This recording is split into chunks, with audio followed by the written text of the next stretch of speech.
Raindrops on roses and whiskers on kittens, bright copper kettles and warm woolen mittens, brown paper package. One Piece. It's about like pirates, and some of them have superpowers, but it's mostly just about pirates, teenage pirates with superpowers, and there are talking animals. It's got like there's pirates with like Mr. Fantastic stretch powers, and pirates with like Ryu fireball Hadouken powers, talking polar bears. There are talking reindeer. There are cross-dressers. There's a guy named Luffy. He's the main character. He eats a lot of meat. He's gonna be king of the pirates one day, guys. Don't doubt him. You also got Sanji. He's a chef. He's a fucking pervert and probably a sex offender.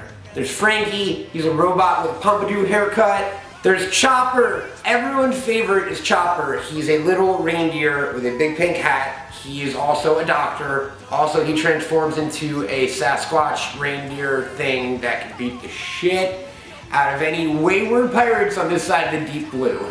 There's Nami and Robin. They're both women, and they have boobs. It's the best. It's about this pirate crew sailing around the world trying to find a treasure called the One Piece, making friends, breaking hearts, and taking names along the way. I'm never gonna get a girlfriend.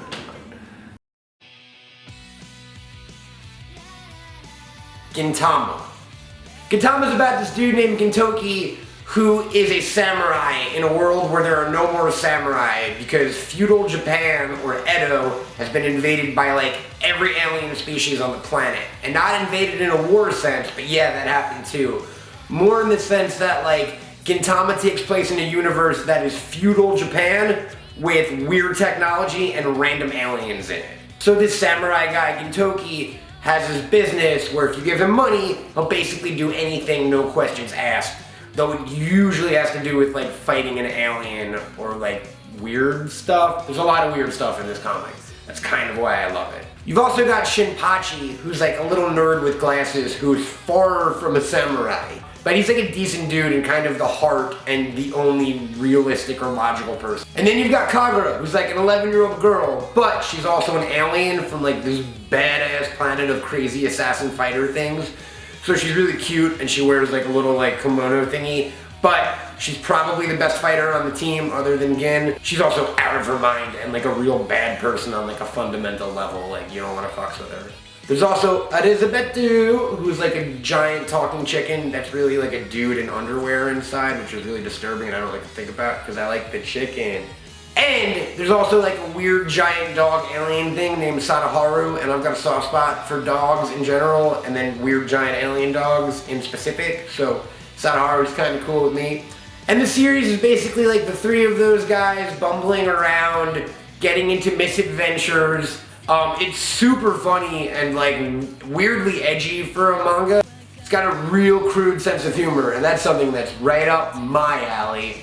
I'm not huge on period set manga or anime or fiction in general, as you'll see from this list, but this one's got like an awesome, weird, funny twist on it, and it's kind of like a fuck you to traditional manga. So, Gintama. Arizabetu. Her name's Elizabeth, I'm just being racist. Silver Spoon. This might surprise some people.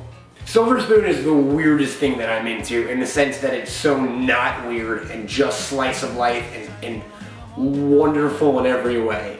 Silver Spoon is about a high school dude named Yugo who lives in Sapporo, which is in the northern island of Japan, Hokkaido, which is basically like Vermont, the country, but not the country, the prefecture, and maybe not even the prefecture. It's a big island in Japan that's got a lot of cows and forests and stuff. So this guy Yugo graduates middle school, and in Japan you can pick your high school, which would have been nice, guys, because I would have picked no high school at all. And he hates his parents on like a real deep, weird level, and he wants to get as far away as possible. So he goes from Sapporo, the biggest city in Hokkaido, to an agricultural high school. That means this is a high school for farmers, for people who want to raise livestock, for weird like 4-H kids, and it's in the middle of nowhere, and it's surrounded by like just miles and miles of fields and forests and crops And this dude has zero interest in agriculture or livestock or cattle, which is probably the biggest thing about this series. But he just hates his parents, so that works for him. So Silver Spoon is about Yugo's time spent at Ezo Agricultural High School, which is mostly spent like learning all about farm-to-table living, meaning like he's got some pigs that he loves and he names them pork chop, and then he's got to kill one and eat it, but then like everyone loves bacon.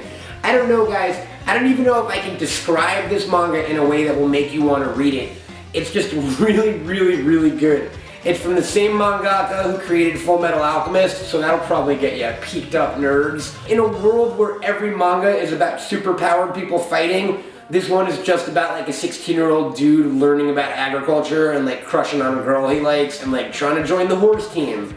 You learn a lot about farming, you learn a lot about Hokkaido, you learn a lot about horses, you learn a lot about teenage love, and I don't mean it to sound like that. It's got a great sense of humor, the art is awesome, the anime is really good. Silver Spoon is a gem in a world of Super Saiyan powered marbles. It was really clever. I just came up with that off the dome.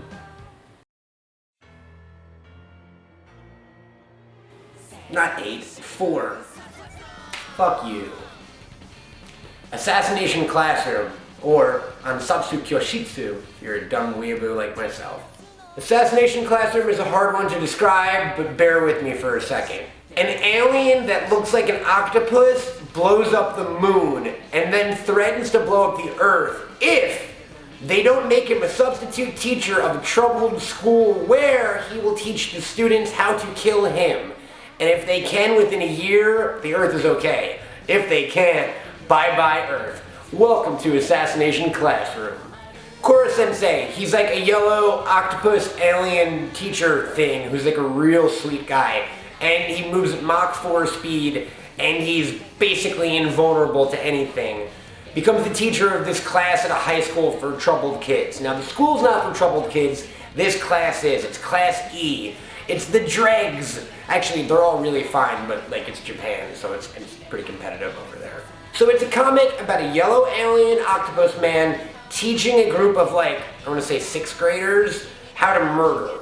And they're real good at it. And over time, you know, they strike up a friendship. The murdering part gets less important, as does like the building self-esteem and like preparing yourself for the world part. He's a really good teacher, you guys. I loved it. I've loved it since the moment it started. I think the art is awesome. It's got like a real funny sense of humor. Koro Sensei is the man. It's good. If you like yellow octopus aliens, if you like murderous middle schoolers, if you like any combination of those two, Assassination Classroom is the manga for you.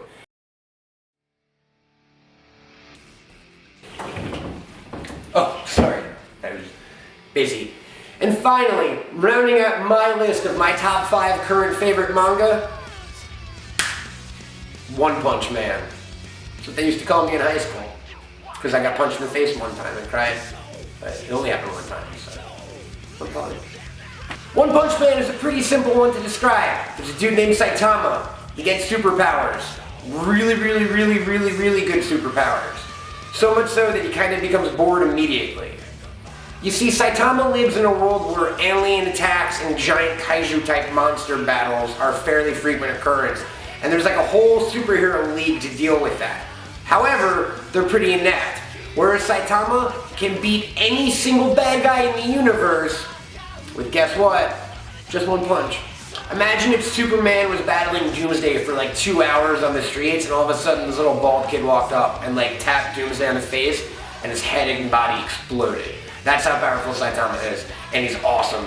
And the series is new, so I don't really know where it's going, but as of right now, it's just this little dude who's kind of bored because he can't find a single enemy who can give him a fair fight. Again, he's a real one-punch type man. I also have a personal affinity for this because Saitama was a normal high schooler who trained himself. He did, I think it was like 50 push-ups, 50 sit-ups, and like 50 pull-ups a day, so hard that all of his hair fell out. Now in reality, that's not how he got his superpowers, but I don't want to give you spoilers. However, I'm down for bald superheroes, so it's great. If you like a little like bald fucking teenager guy in a cape, just like punching giant monsters, and being really good at it. It sounds like there's not a lot of conflict in the series, but there is. He's working up through the ranks of the superhero organization.